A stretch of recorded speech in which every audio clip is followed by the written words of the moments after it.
Hey folks, my name is Cole and this is the 7th video in the UP1 study guide for the final exam. And today we're going to talk about dot product. So dot product is one of the two ways to multiply vectors. The other one is cross product, which we're going to get to a little bit later when we start talking about rotation. But for now we're going to focus on dot product. So we deal with a lot of vectors in physics, and it's really important to be able to do operations with those vectors. So we've already gone over how to do vector addition. Now we're going to talk about how to multiply vectors. And multiplying vectors is a little more complicated because vectors have magnitude and direction. So it's not immediately kind of clear what we would get, how we would physically multiply a vector by another vector. So we've made up some things mathematically to get around that. So I'm going to define some vectors. I'm going to define a vector A as AX, AY, AZ. And I'm going to define a vector B as BX, BY, BZ. And I'm going to try to figure out what is A dot B. Dot product is denoted with a very bolded dot, and you would say A dot B. So dot product actually results in a scalar, which means that we are multiplying two vectors and we're getting back a number that has no direction. It's just a number. It's called a scalar. And what it physically represents, what it means is like it's a measure of how similar these two vectors are. So when I do A dot B, the number that I get back measures like how much A is in the same direction as B, basically. So the way to draw that physically is if A looks something like this, and B looks something like this, well, how much of A is in the direction of B? Well, I can do something called project. I can project this vector A down onto B. Imagine that vector A were like a big kind of like wall, slab, tree, whatever you want, and it's casting a shadow down directly on B with a light source that's directly above it. The shadow is going to go down onto B, and it's going to stop right here. It's going to make this new vector. I'm going to call it V. This is our new vector V. Okay, this vector V is called the projection of the vector A onto the vector B. I don't know why I wrote B squared here. This is a vector. Sorry about that. But this projection is still a vector. And we don't want a vector. We want a scalar for dot product. We want a measurement of like how much is A in the same direction of B. What's our measurement of that? It's just the magnitude of our new vector V. So the dot product, A dot B, is equal to the magnitude of the vector V. Okay?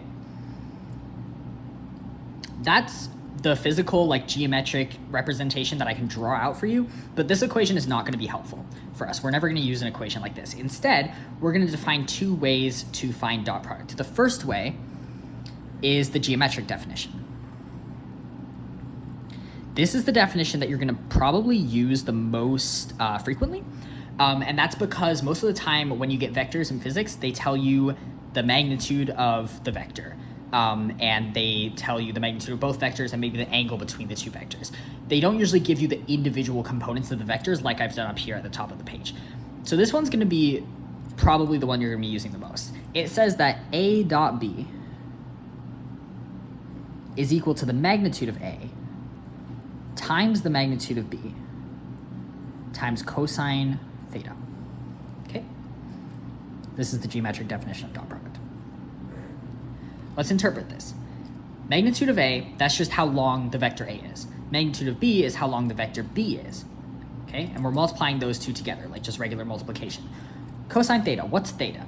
Theta is the angle between A and B. Okay? And that actually makes a lot of sense, because if we look back at our diagram here of A and B, this is theta. So as theta gets bigger, what happens? As theta gets bigger, this shadow that A casts onto B, it gets smaller. So the magnitude of V gets smaller.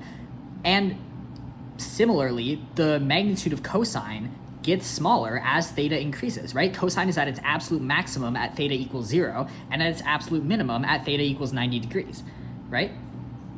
So that makes a lot of sense. The second definition of dot product is going to be the component definition. This is what you're going to use when you get something like what I've drawn up on the top of the page, where they tell you A is AX, AY, AZ, B is BX, BY, BZ. If you have components, this is the definition you're going to use. And this one's also really pretty. It says that A dot B is just equal to AX times BX plus AY times BY plus AZ times BZ. And this is the example for a three-dimensional cross product, but this applies to any number of dimensions. If you have a two-dimensional vector, it's just going to be AX plus AX times BX plus AY times BY. If you have 6 dimensions, you're still just going to do the same thing, keep adding them up, and that's going to be your dot product. And you can see that it's clearly a scalar because the components of the vectors are scalars, and you're just multiplying and then adding a bunch of scalars, and you're going to get a scalar. Cool. So that's really all you need to know about dot product. Again, this is the one that you're going to be using the most frequently. This is going to come up when we get to like work. That's the main thing that uses dot product. This is where you can find it on your equation sheet right here. There's one more thing that I want to point out with dot product. This is not something that I believe is on your equation sheet, but it is something that as a physicist, you're gonna use kind of frequently, so I do wanna point it out. This is the angle between two vectors. Angle between two vectors with dot product. Now, because this is not on the formula sheet and it's not necessarily something you need for the final, I'm not going to take the time to derive this. I'm just going to give you the equation. It's that the angle between A and B is equal to A dot B over the magnitude of A times the magnitude of B. You're going to use this a lot in UP2. All right, so that's all I have for dot product. Next time we're gonna start going over work, which is the main thing that we're gonna use dot product for. So exciting things ahead. Get pumped.